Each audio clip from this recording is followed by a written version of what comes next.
Halo para kader di seluruh Indonesia, selamat datang di video tutorial Kader Posyandu.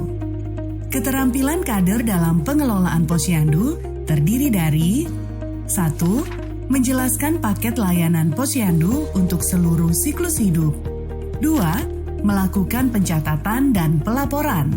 3. Melakukan kunjungan rumah. 4. Melakukan komunikasi efektif.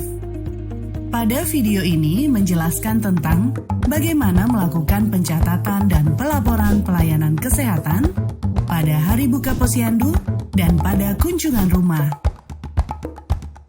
Setiap siklus hidup, ibu hamil, nifas, menyusui, balita, remaja, dewasa, lansia, masing-masing memiliki satu set pencatatan hari buka Posyandu.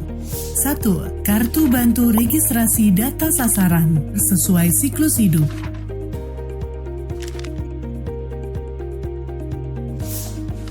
2. Kartu bantu pemeriksaan sesuai siklus hidup.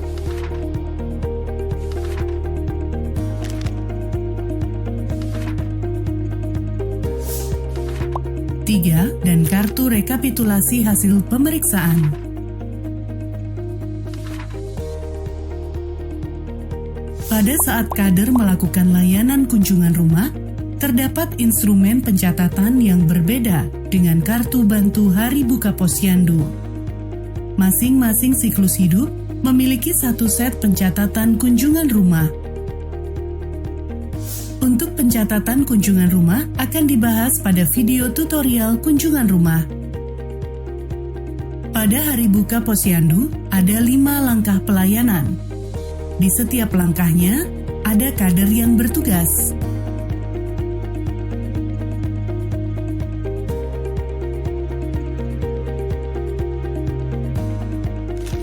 Persiapan yang dilakukan oleh kader: kartu bantu registrasi data sasaran sesuai siklus hidup.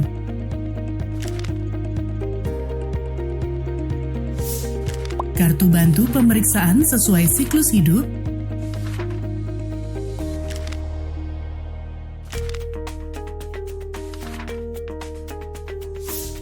Dan kartu rekapitulasi hasil pemeriksaan.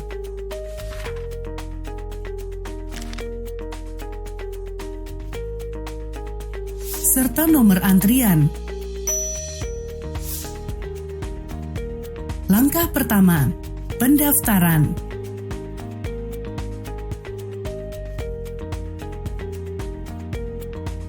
Kader akan mengisi data sasaran atau buku bantu registrasi sesuai siklus hidup, mengisi data identitas sasaran pada kartu bantu pemeriksaan sesuai siklus hidup,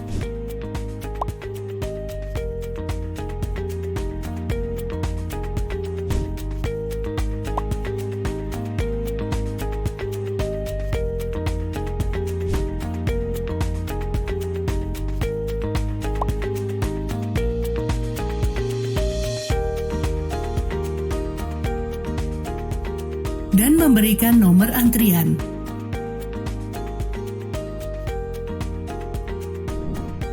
Langkah kedua, penimbangan, pengukuran, dan deteksi dini faktor risiko oleh kader. Hasil penimbangan dan pengukuran diisi pada kartu bantu pemeriksaan sesuai siklus hidup pada kolom kuning tua. Pada sasaran ibu hamil atau ibu menyusui, kader bertugas mencatat penimbangan berat badan, pengukuran lingkar lengan atas, pemeriksaan tekanan darah pada kolom kuning tua di kartu bantu pemeriksaan. Pada sasaran bayi, balita, dan anak prasekolah, kader bertugas mencatat hasil penimbangan, pengukuran panjang badan atau tinggi badan, lingkar kepala, lingkar lengan atas pada kolom kuning tua pada kartu bantu pemeriksaan sasaran bayi, balita, dan anak prasekolah. Pada sasaran usia remaja, kader bertugas mencatat hasil penimbangan berat badan, pengukuran tinggi badan. Pada remaja usia di atas 15 tahun, dilengkapi dengan pengukuran lingkaran perut, pemeriksaan tekanan darah, pada kolom kuning tua pada kartu bantu pemeriksaan anak usia sekolah dan remaja. Pada sasaran usia dewasa dan lansia, kader bertugas mencatat penimbangan BB, pengukuran tinggi badan, pengukuran lingkar perut, pemeriksaan tekanan darah pada kolom kuning tua di kartu bantu pemeriksaan.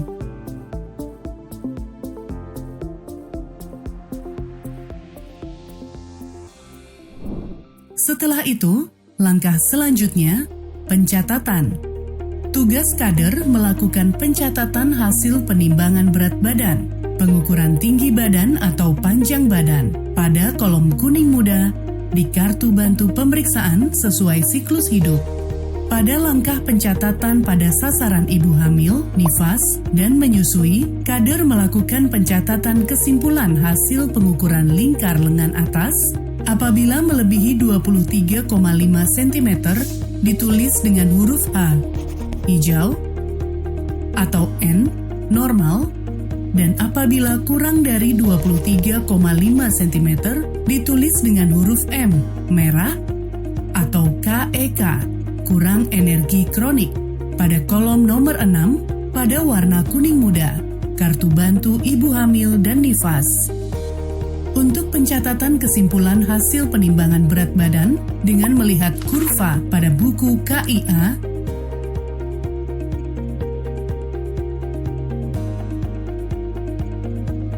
dan hasil pemeriksaan tekanan darah dilakukan oleh petugas kesehatan.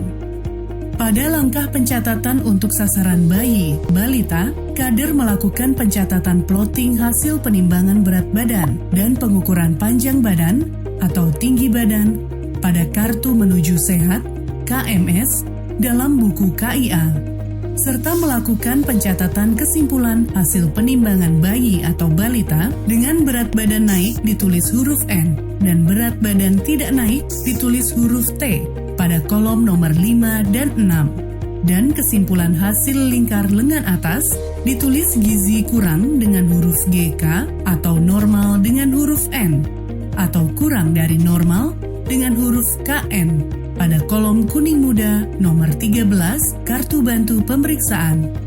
Pencatatan kesimpulan hasil pengukuran berat badan per panjang badan, berat badan per tinggi badan, umur 0 sampai 5 tahun, dan hasil pengukuran berat badan per umur, berat badan per panjang badan, atau berat badan per tinggi badan, serta kesimpulan hasil lingkar lengan atas bayi, balita, dilakukan oleh tenaga kesehatan pada kolom berwarna kuning muda.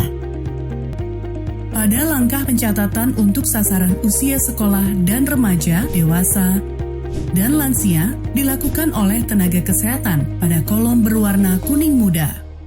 Langkah keempat adalah pelayanan yang terdiri dari pemberian imunisasi, vitamin A, obat cacing, tablet tambah darah, pemeriksaan gula darah sewaktu, pemberian makanan tambahan, PMT, screening TBC, kesehatan jiwa, penyakit paru obstruktif kronik, PPOK, atau disebut juga dengan PUMA, aktivitas kehidupan sehari-hari, AKS, dan screening lansia sederhana, SKILAS. Berdasarkan hasil pemeriksaan menggunakan alat atau wawancara, baik yang dilakukan oleh kader maupun yang dilakukan tenaga kesehatan, hasilnya akan dicatat pada kolom warna biru muda pada kartu bantu pemeriksaan sesuai siklus hidup.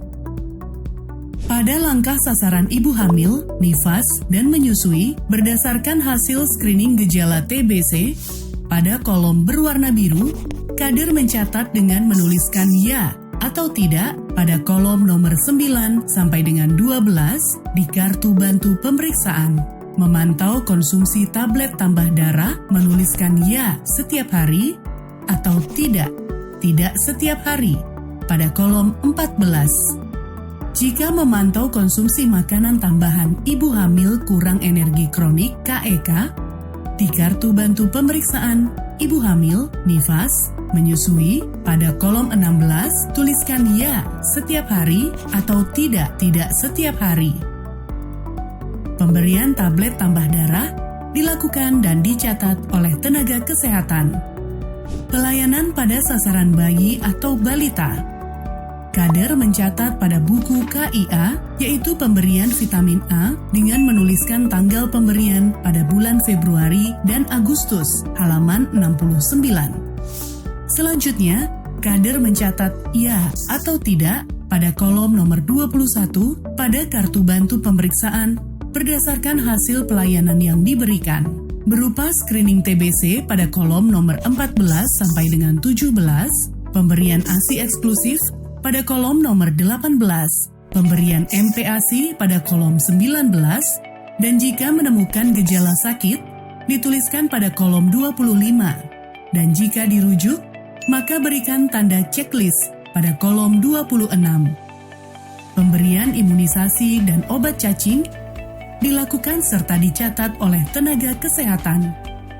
Untuk sasaran usia remaja, screening gejala TBC pada kolom nomor 11 sampai dengan 14 dengan menuliskan ya atau tidak. Mencatat hasil screening masalah kesehatan yang ditemukan, dituliskan ya atau tidak pada kolom 15 sampai dengan 22. Apabila ditemukan masalah kesehatan yang perlu dirujuk, maka catat di kolom 24 pada kartu bantu pemeriksaan remaja.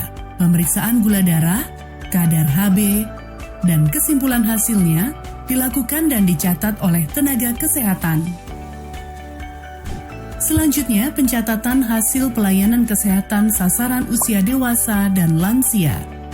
Pemeriksaan mata dengan tes hitung jari tangan pada kolom 12 sampai dengan 14 dan pemeriksaan pendengaran baik telinga kanan maupun telinga kiri pada kolom 15 sampai dengan 16 dengan menuliskan N normal, K gangguan. Kuesioner PPOK penyakit paru obstruktif kronik atau disebut juga dengan PUMA bagi usia lebih atau sama dengan 40 tahun dengan kebiasaan merokok pada kolom 20 sampai dengan kolom 23 dengan menuliskan ya atau tidak dan tuliskan hasil perhitungan scoring. Jika hasil perhitungan lebih dari 6, maka lakukan rujuk. Isilah hasil pelayanan wawancara faktor resiko penyakit menular TBC pada kolom hasilnya 25 sampai dengan 28, serta usia dewasa yang telah menggunakan alat kontrasepsi pada kolom 29 dan isilah kolom 31 jika ada yang perlu dirujuk. Rapid test gula darah dilakukan oleh tenaga kesehatan dan dicatat untuk kader. Wawancara screening PPOK ditujukan kepada sasaran usia dewasa berumur 40 tahun ke atas dengan riwayat merokok. Pengisian selanjutnya pada usia dewasa dan lansia adalah pemeriksaan kesehatan jiwa dengan menuliskan ya atau tidak pada kolom 2 sampai dengan 20. Dan jika hasil scoring berjumlah 6 atau lebih dari 6, atau menjawab pertanyaan nomor 17 ya, maka sasaran dirujuk ke Pustu atau Puskesmas dengan menuliskan R, rujuk pada kolom 22. Pelayanan pada sasaran lansia dilakukan juga screening aktivitas sehari-hari yang dicatat mulai kolom 2 sampai dengan 31. Kolom 32 dituliskan hasil perhitungan skor screening dengan menuliskan M, mandiri jika jumlah skor 20, R, ringan dengan jumlah skor 12 sampai dengan 19, S, sedang dengan jumlah skor 9 sampai dengan 11, B, berat dengan jumlah skor 5 sampai dengan 8, dan T, total jika jumlah skor 0 sampai dengan 4. Jika jumlah skor kurang dari 20 atau berada pada tingkat R, S, B, atau T, maka dirujuk ke Pustu atau Puskesmas dengan menulis R, rujuk pada kolom 34. Pemeriksaan selanjutnya pada lansia adalah screening lansia sederhana atau disebut sekilas. Hasil pemeriksaan sekilas ditulis ya atau tidak pada kolom 2 sampai kolom 13. Jika ditemukan sasaran menjawab ya, maka akan dirujuk ke Pustu atau Puskesmas dengan menulis R, rujuk di kolom 15. Terakhir, pada langkah penyuluhan, kader akan mencatat materi edukasi yang diberikan sesuai kebutuhan atau hasil pemeriksaan screening pada setiap siklus hidup pada kolom berwarna ungu. melakukan rekapitulasi hasil pelayanan Hari Buka Posyandu di luar waktu pelayanan menggunakan kartu atau buku bantu rekapitulasi hasil pemeriksaan sesuai siklus hidup. Langkah-langkah dalam melakukan rekapitulasi hasil pemeriksaan sesuai kelompok siklus hidup. 1. Kader mengumpulkan kartu bantu pemeriksaan setiap sasaran sesuai kelompok siklus hidup.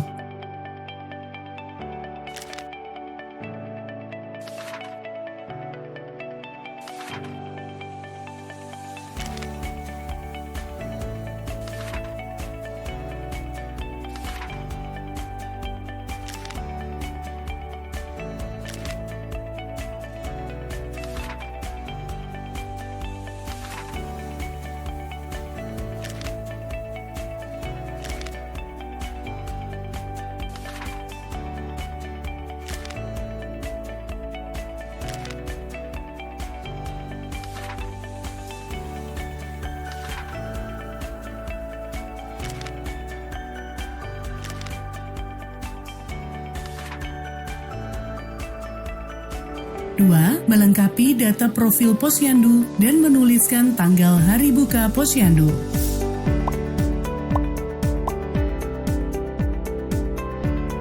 Tiga, menghitung jumlah sasaran per kelompok siklus hidup, baik yang datang dan tidak datang ke Posyandu.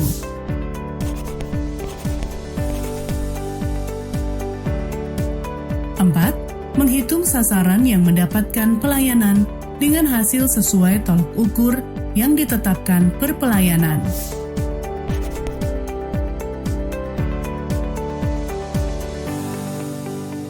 5. Menghitung sasaran yang perlu mendapatkan rujukan.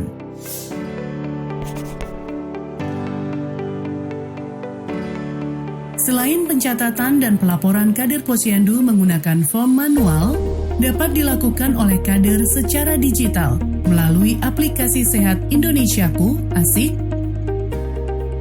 yang dapat di-download melalui Google Play Store atau dengan alternatif menggunakan chatbot WhatsApp atau bisa dengan aplikasi lokal yang diintegrasikan dengan sistem informasi Kemenkes. Tujuan pencatatan ini adalah untuk memperoleh data kesehatan individu yang dapat dipantau secara terus-menerus sesuai nama dan alamat. Seperti itulah yang dapat kader Posyandu lakukan untuk pencatatan dan pelaporan. Kader hebat Indonesia Maju.